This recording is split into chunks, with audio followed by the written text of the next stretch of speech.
Welcome.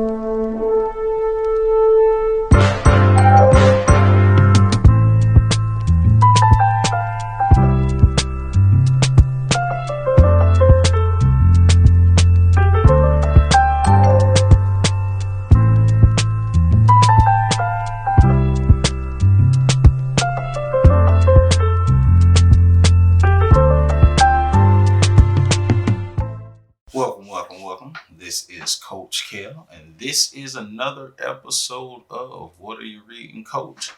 And, over the last couple of weeks, we have been reviewing the 7 Spiritual Laws of Success by Deepak Chopra. This right here, great book. Get on that autofocus. There it is. Booyah shine.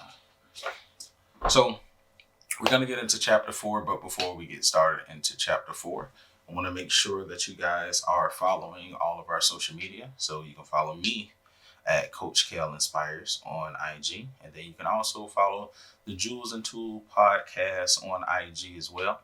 And then on YouTube, you can just follow the Coach Kel channel on YouTube. Make sure that you are subscribing and that you are cutting on your notifications so you know when I post the videos. And then make sure that you are sharing the videos, please. We want to get the word out on these great books that we are reading. But we're going to get right into it. We're halfway through the book. We are halfway through. We are on law number 4. And this particular law is the law of least effort. Out of all the chapters in the book and all the laws in the book, this particular law has been an area of concern for me. It kind of goes against how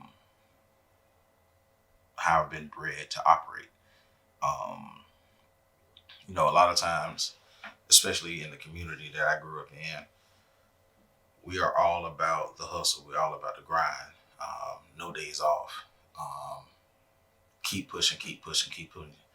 And this particular law is the exact opposite of that.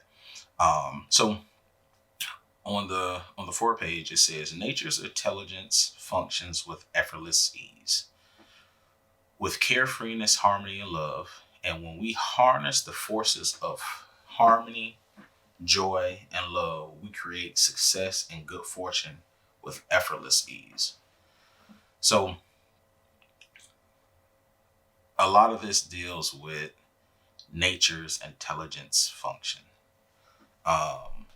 And I had to really dig deep with this one and really go and do some more research to kind of see exactly what all this entails, because as you'll see when we review it, there are some principles that are great principles and things that we should incorporate in our day-to-day living. But if you are a hustler, it's going to be kind of hard for you to step off the gas, and tap your brakes. But that's what this is causing you to do. So the 4th law, which is called the law of least effort, is based on the fact that nature's intelligence functions with effortless ease and abandonment and carefreeness. It's because it's least effort. They go with least effort because the more effort you put forth in something, a lot of times the more friction or resistance that you will also receive. So that's what it really goes into detail with in this particular chapter. And it stems from what they call a Vedic science. And it's an age-old philosophy of the economy of effort. And basically, it's something that we've probably all heard once before. It's the notion of do less to accomplish more. And that's hard for me. That's hard for me to really fathom doing less to achieve more. When I first started reading it, and I really started to put some thought into that, like, what is something in my life that I can do less and still accomplish more? And my mind kept going to relationships. A lot of times in relationships, I think depending on the type of relationship that we're looking for, um, and the expectations we have, I think a lot of times we can use this to really build fruitful relationships. Because sometimes we go through processes of putting too much of ourselves in actual relationships. Um, so that's where I started to kind of grasp an understanding from a relationship standpoint. Um, but then I started to read, and this is what stuck out to me. It says that this means that there's just a faint idea, and then the manifestation of the idea comes about effortlessly. This is what people refer to as miracles. So once I read that, I stepped away from trying to figure it out how it applies to relationships. And then really started to understand what it was talking about, nature's intelligence. Me, myself, I don't prescribe to the idea or notion of miracles. Um, I really, I have adopted the belief that um, any and everything that God has for us, He's already created the opportunity for us, but we have to do the things that we need to do on our end to actually step into those doors of opportunity. Um, and if we do those things kind of, like we talked about last time, it's the sowing and the reaping. So like that's the school that I'm from. So this thing of least effort is, to me, when I first was reading it, it was like, okay, I'm not. We just talked about karma, and I reap what I sow. But this is saying that I really shouldn't sow that much. Um, that's what I was taking from it before I really got into it. Um, but really, what it is saying that. I'll put it to you this way. So I started looking at Cobra Kai. If you're my age, you grew up in the '80s, you know about Karate Kid. And Karate Kid was one of those things that um, allowed me to visualize a type of life that I wanted for myself, a type of relationships that I wanted for myself.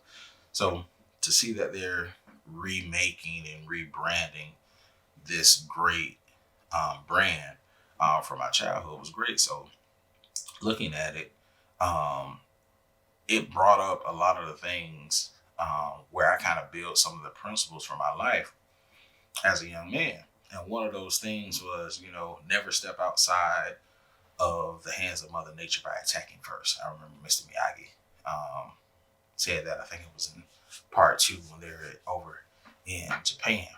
Um, and I read this chapter first. I was looking at some episodes, and then that hit me, and that's when the light bulb went off for me, and I started to really grasp what the law of least effort is. The law of least effort is that you're not going against the grain. It's not that you're not doing anything. It's not that you're not working actively and being intentional with what you want, how you want it. But what it is, you're just not going against the grain. You're making conscious decisions to deal with what needs to be dealt with and leaving all the other by the wayside.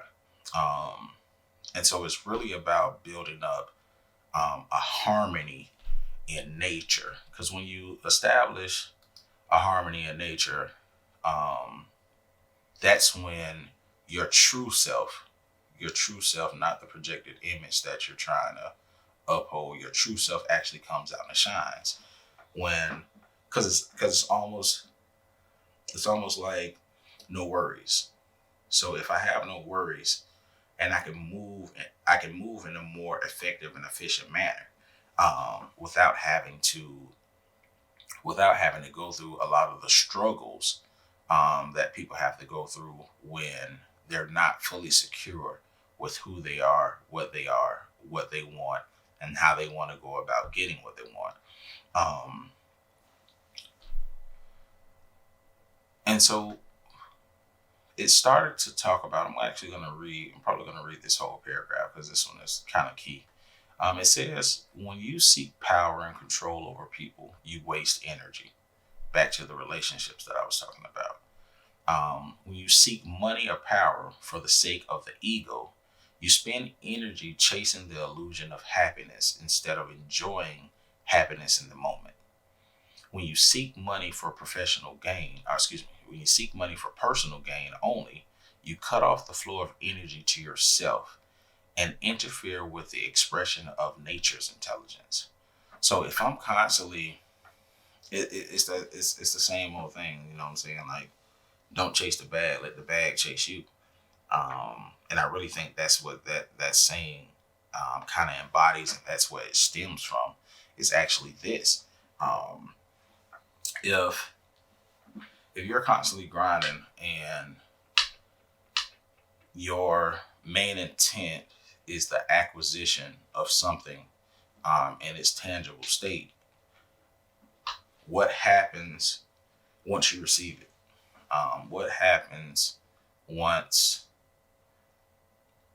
you're met with a temporary defeat? If it's only about that one thing, if it's a lot of times when we are focused on the acquisition of one thing and we're met with a temporary defeat or some type of failure, a lot of times we will, just because of the way that we're programmed, just the way that we're built, we'll start to look for substitutes. That's just economics. If there's something that I want, and for whatever reason I can't necessarily achieve or acquire the thing of my desire, a lot of times we automatically will substitute. That's just how we are. If I want steak, but I don't have the means to purchase steak, chicken's okay. I'll take chicken. And I think that's what the law of least effort, I think that's the prescription for that way of being and that way of thinking. Because when your actions are motivated by love, your energy multiplies and it accumulates. And the surplus of energy you gather and enjoy can be channeled to create anything that you want, including ultimate wealth. So, and I think this is where the terms, the love of money is the root of all evil. Because love is the great catalyst in our lives, right? The things that we love, that's how, though the things that we love, those are the things that we give our all to. And if I'm only motivated for the pursuit of money because I have a love affair with the acquisition of money or the spending of money or the perceived power that money brings. If that is the only love that I have, everything else is going to be almost non-comparison. Like, nothing else is going to stand up to that. And that's where we start to make compromising decisions. Is when our love isn't in the right spot. So I think in this chapter, the other 3 chapters start to culminate, and you have to kind of go back and look back, because in the first chapter, we were dealing with how you operate, and if you're operating from self and you're operating from the spirit man within, your love has to be in the right spot. Your spirit man isn't going to necessarily love money. The spirit man might love how the acquisition of money or the use of money can help ministry, or the way that it can help our callings, are the way it can help our pursuits, are the way that it can help build a platform for us to live a purpose-driven life. Um, and in doing so, if we are living in that manner, it allows us to live in the now. Because if we're living in the now and we're not focusing energy on trying to deal with everything that's going on from day to day, and that we're just staying in our lane, no collisions. We're headed on our course. But it talked about it starts to talk about the three ways in which you can start to practice the law of least effort.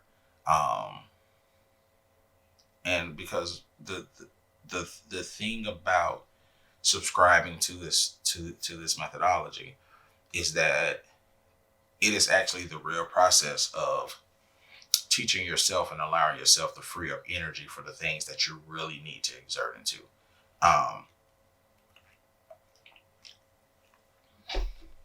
Excuse me for the drinking, but I'm parched.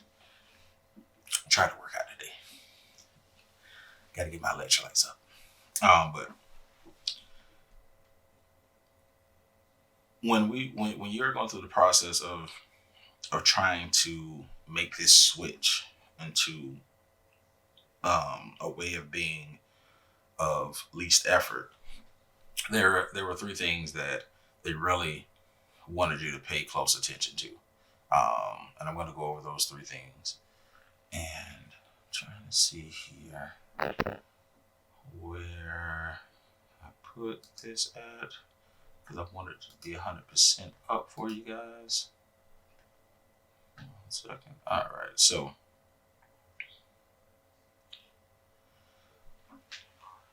the first step is actually acceptance. The second step is responsibility, and the last step is defenselessness. All right, so I'm gonna give a little brief review of both, and we'll see what you think about it. I'll put it that way. So the first component is acceptance. And acceptance simply means that you make a commitment of basically saying that today I will accept the people, the situations, the circumstances, and events that occur. Say that again. It's basically you accepting that every day you will accept the people that you come in contact with. You accept them as they are, who they are, and how they operate. Yeah. The second, I will accept the situations, no matter whether they're good, bad, or indifferent. I'll come to terms and accept my circumstances.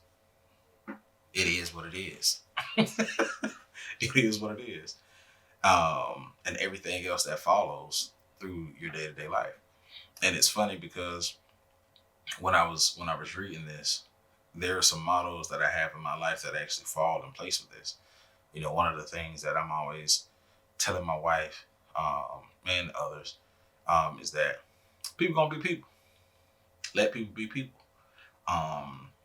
So that goes with accepting, people who they are, and not operating from a place of judgment. Law number 2, you remember, all right. Accepting situations and circumstances, and I think, okay. So it's not a dismissive way of being, because I have been, for a long time, I actually felt like I lived my life in this manner where I was just like, all right, man, people gonna be people, and it is what it is. And with going through that process, I think that if I would have read this book then, I would have had a greater understanding, and it wouldn't have been so hard for me to accept it when I first started reading it. So that's the first one. Now, then it starts to talk about some of the things that are important in understanding the law of least effort. And this is what it says. This is important to understand. You can wish for things in the future to be different, but in this moment, you have to accept things as they are. So I really wanted to get on that piece, because with everything that's going on in the world now, I was trying to think whether or not am I doing myself am I not doing myself justice with accepting this? Like, I can wish for anything that I want in the future, but today I have to accept things for how they are today. I don't fully subscribe to that statement, but I understand the power in the statement. And I think for some individuals, that way of being might be empowering. Because if you can continue to picture a future for yourself, but understand why things are the way that they are today, I believe it can give you some peace of mind.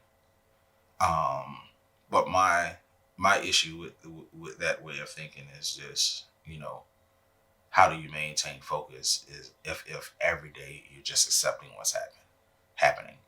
Are you only thinking about creating or manifesting what you need and want in the future? And if so, what can I do to definitely set up to ensure that those things will manifest? Because those things I'm sowing now in order to reap for the future. But there's certain things, me personally, I can't accept, especially in the now. Like, I can't accept the white supremacy culture that we live in. I can't accept it.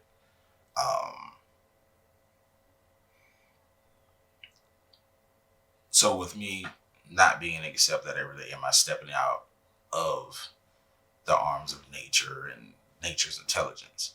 I don't believe so. So that is what it is. Now, the second one talked about was responsibility. And basically, responsibility means not blaming anyone or anything for any situation that has happened to yourself. Just take responsibility of what has happened, and what is real, and come to terms with it. And with coming and with dealing with the responsibility really, acceptance deals with the present. Responsibility deals with the past. And I do agree with this one. At some point you have to take responsibility of what you have allowed to happen. There are things that you have allowed to happen. There are certain things that we have manifested in our lives. And it's time for us to come to terms with it, whether it's good, bad, or indifferent. Come to terms with it and just rock with the fact that, yep, it happened. I'm still here. I'm still pushing. And because a lot of times I think the way that our minds are set up to deal with historical events is very extreme. It's either the things that stick with us are things that made us extremely happy, are things that made us extremely mad or extremely upset or extremely hurt. Those are the things that stick with us. And a lot of the times it's more bad than there is good. And this is what it says in the book. All problems contain the seed of opportunity. And this awareness allows you to take a moment and transform it to a better situation or thing. And I 100% subscribe to that statement, because that statement is a statement that that is found in one of my favorite books, Think and Grow Rich. Behind every failure is the seed or silver lining to success. Behind every failure, there is a seed of success. So you got responsibility.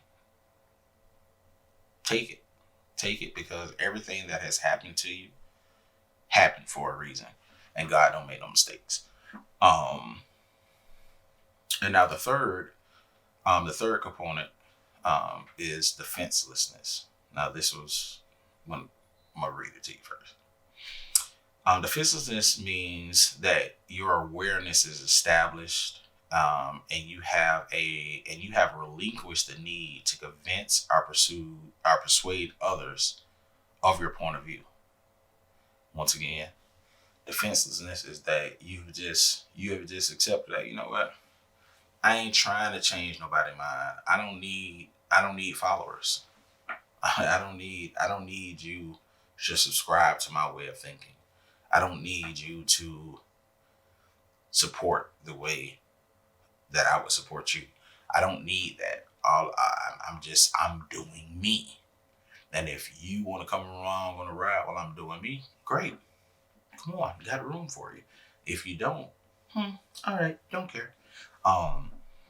That's what this is. That's what defenselessness is. When I first read, the three components of like defenseless. Oh, now you don't want me to da da da da. But it's not that not that at all. And it says if you just relinquish the need to defend your point of view, you will in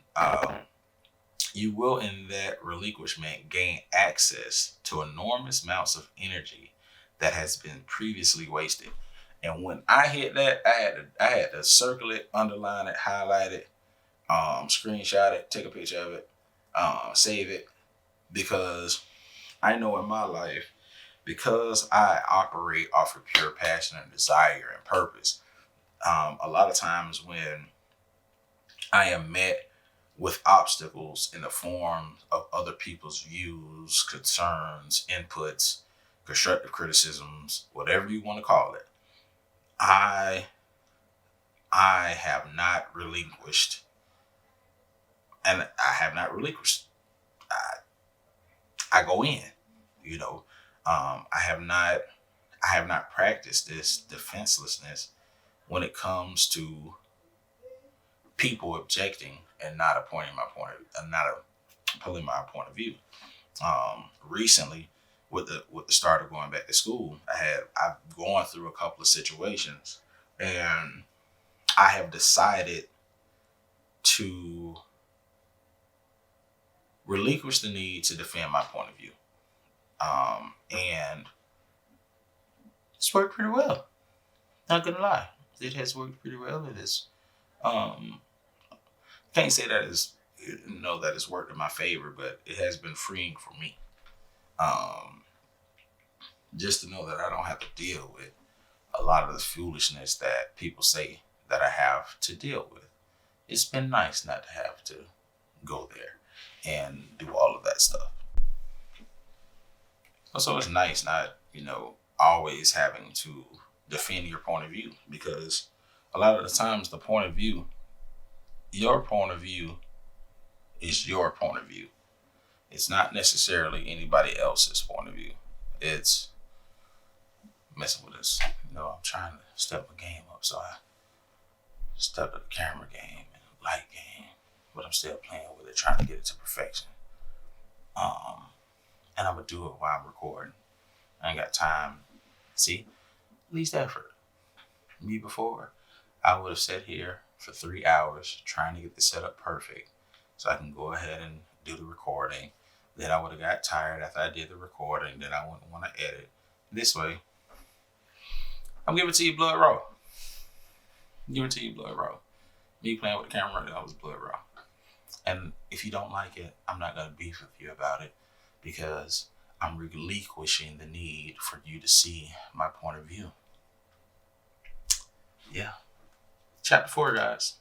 That was chapter 4. Last thing that I want to say about chapter 4 is another thing that I highlighted. It said, if you can learn how to do these 3 things consistently, if you stop fighting and resisting, you will fully experience the present which is a gift. So you remember before we had the past, which is responsibility.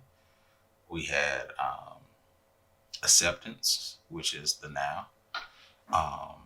And if you can get to this point of accepting, taking responsibility, oh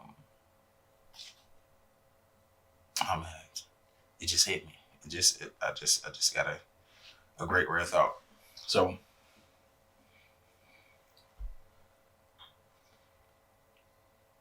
what this chapter is, it just light bulb just went off. So the definition of insanity is doing the same thing and expecting different results, right? These three things will help you from operating from that standpoint. Because if I can accept who I am, what I am, what's going on around me,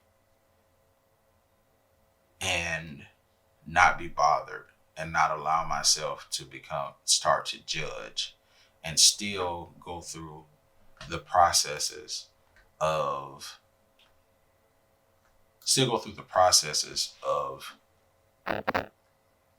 living life out on purpose, I'm headed in the right direction. I'm free. I have energy. And now if I take that and I go ahead and say, you know what, I'm going to take the responsibility for the things that have happened in my life, whether they're good, bad, or indifferent. And I'm going to choose to learn from those situations and learn where the seed of opportunity came from those failures. Now I have a storehouse of energy. And so now when I get to a place where I can now fully experience what's going on in the now without a judging hard, with knowing that the seeds that I sow are seeds of good fruit, and not having and knowing that I don't have to compete, and it's okay for me not to have people see my point of view all the time. Now I'm living exactly what they stated. I'm in the present, and the present is a gift for me to unwrap every day. And if I just continue to do the things in which I know that I'm supposed to do and how I'm supposed to do them, there's nothing that can really stop me from my journey. You know, all that just hit me just then. So that's a great thing about reading books. You can read a book and not really have a full understanding of it, and you could just be sitting like I was just sitting. I would just so happen to be recording, and it all dawned on me. It hit me just because I reread a certain section. It can help you make sense of the things that you thought you would never be able to understand. And I think that's one of the real miracles in life. But I thank you for tuning in again. This is Coach Kel, and this is What You're Reading, Coach Kel. Catch me next week. Can't wait to see you guys. Make sure that you subscribe. Coach Kel Inspires on Instagram. Also, the Jews and Tool podcast on Instagram, where everything else is posted as well. And then hit us on the YouTube. Coach Kel channel on YouTube. Make sure that you're liking, you're subscribing, and make sure that you share the videos. And also, if any of you are video game fans or gamers or like to watch video games, I'm also on Twitch, Coach Kel. But listen, let me explain to you about the video game channel. The video game channel is my punching bag. All right, it ain't butterflies and rainbows. on the Gaming Channel. All right, we take care of business, and it's man talk. All right, that's what we do over there. So I gave you the disclaimer, but follow, check it out. Have a wonderful week. Can't wait to see the reviews on this one. But we're halfway through, and I think, I don't think I'm actually going to start reviewing another book, but I think I'm gonna leave that as a surprise. So have a great rest of your week. Thank you for tuning in. Once again, this is Coach Kale. What you read, Coach Kale? I'm out.